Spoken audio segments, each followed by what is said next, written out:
Hello and welcome to my kitchen. In this video, I'm going to show you how to make bagels using your sourdough starter. Now, I started to make those sourdough bagels because every week I had to feed it and throw away part of my starter, and I thought it's such a waste, so let me make some bagels with it. And the bagels that came out were absolutely delicious. So let me show you how it's done. Let's get cooking. So the first thing you're going to need is active fed sourdough starter, and I fed this last night and put it by my water tank because it's really nice and warm there, and let it activate. So the first thing you have to do with this is to do the float test. So I have a spoon here and I have a little bit of water, and what I'm going to do is I'm going to throw some of this in here and it should float. Yeah, it's floating, so that means my sourdough starter is active and it's usable. So with this sourdough, first of all, just mix it up.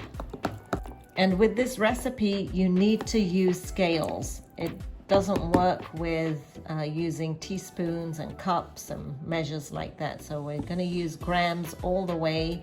So I have my scale here and it's got my bowl on there and it's at 0. So I need 300 grams of this sourdough starter. So I'm going to pour it in. As I get closer, I'm going to slow down. Okay, close enough. You'll need 475 grams of cold water, 1125 grams of plain or bread flour, 45 grams of maple syrup, 15 grams of fine salt. Here I'm using sea salt. All right, so we're going to start by mixing the dry ingredients. So the flour, and I'm going to sprinkle the salt in there and just mix that in. And in the large bowl, mix in the maple syrup and the water. Just mix that in with a fork. Then go ahead and attach it to your mixer and use the dough hook, and we'll gradually mix in this flour.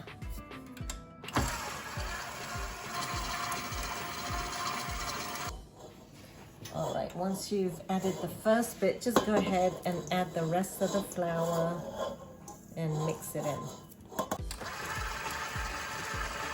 And if you don't have one of these machines, just go ahead and mix it on the countertop until it feels pliable and smooth. After 6 to 7 minutes, your dough should have come together like this. It's smooth and it is quite stiff, which is fine. So I'm going to remove this to an oiled bowl. So just grease the bowl and put the dough inside, and just make sure that you toss it in the oil so the top is covered with the oil. Then I have a damp cloth here and I'm just going to cover the bowl, and we are going to let the dough rest for 20 minutes in a warm place. In the meantime, grease your baking trays. After the dough has rested for 20 minutes, you're going to take it out and we're going to make a dozen bagels. So we need to split this into 12 separate pieces here. So what I'm going to do is I'm actually going to just put marks on this, and I'm going to cut it.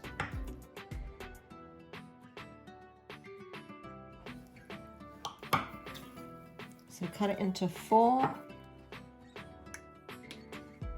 and then just keep it in a pie shape like this, and then cut this into 3 pieces. It doesn't matter if they're not all exactly the same size, because sometimes you want a slightly smaller bagel. Now if you do want them all exactly the same, weigh the whole dough, and then before you cut it, and then just divide it by 12 so you know how much each ball should weigh.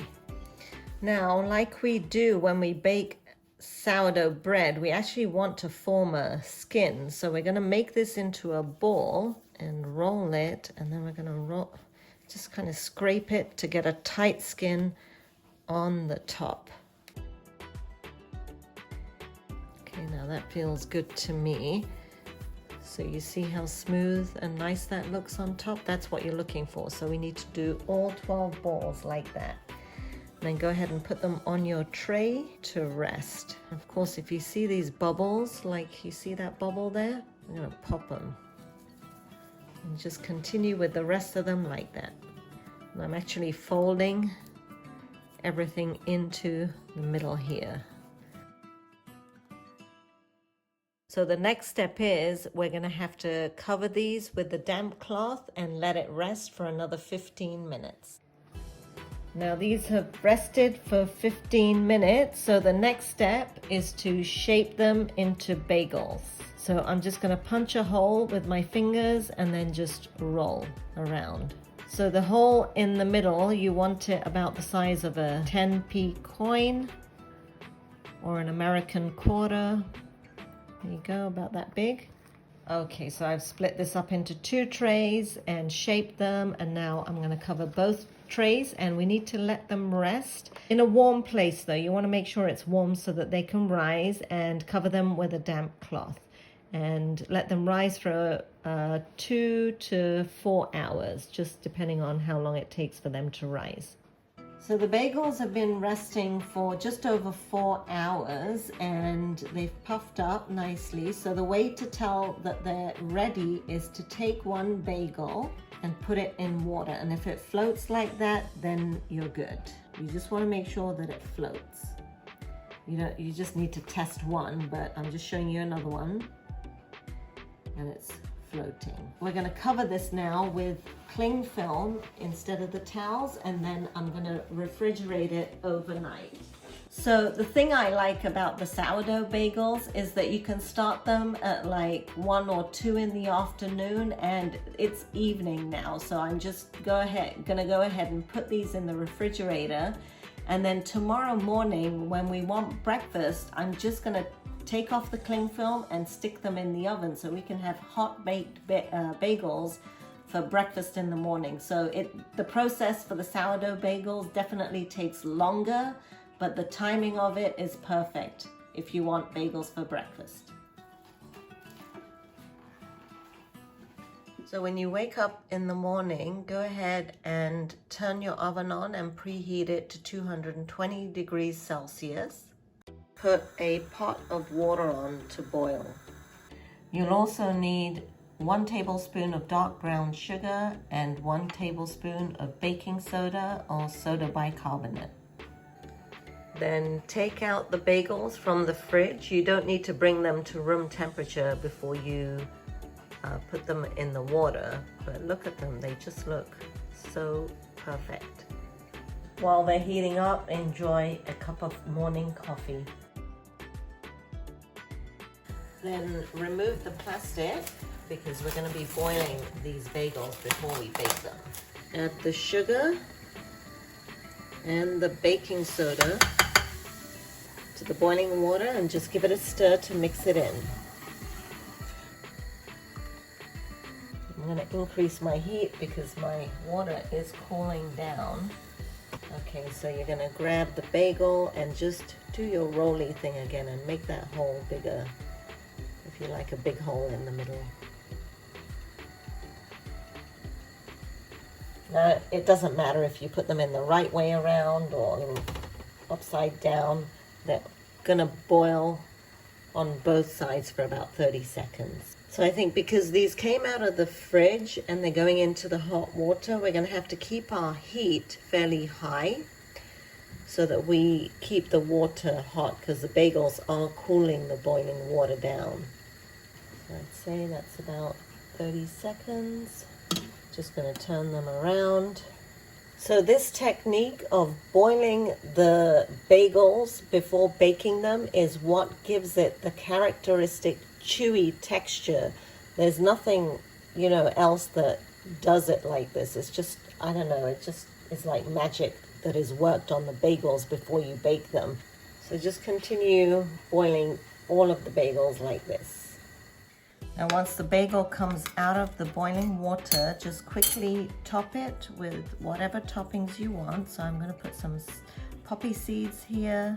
This one's going to be an everything bagel. I'm going to sprinkle some salt, a little bit of caraway seeds, sesame seeds, and garlic. You just want a touch of garlic because it's actually quite strong, and some onion.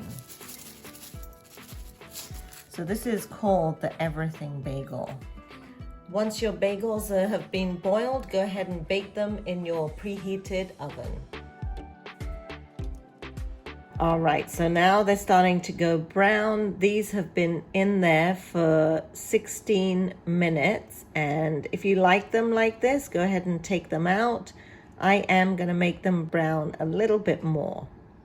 All right, so these bagels just came out of the oven and they baked for 17 minutes. So you can just take a look and see how brown you want them, but I mean, these look amazing. These are actually harder on the outside. Their shell is nice and crisp compared to baking bagels with just yeast. All right, so my second batch is out also, and these baked for 17 minutes as well at 220 degrees centigrade. And you can see, like, it does have a glaze on it, even though I didn't put any egg wash because I wanted to make these completely vegan. If you put sugar in your water and you take them out and you top them immediately, they'll turn out just fine. So I'm going to remove these to a wire rack to cool. And if you guys enjoyed this video, please do give me a thumbs up and subscribe to my channel if you haven't done so already. And check out my video on comparing these sourdough bagels to the ones I baked that were made with instant yeast. I hope you guys enjoyed watching this video and join me again for some more cooking inspiration.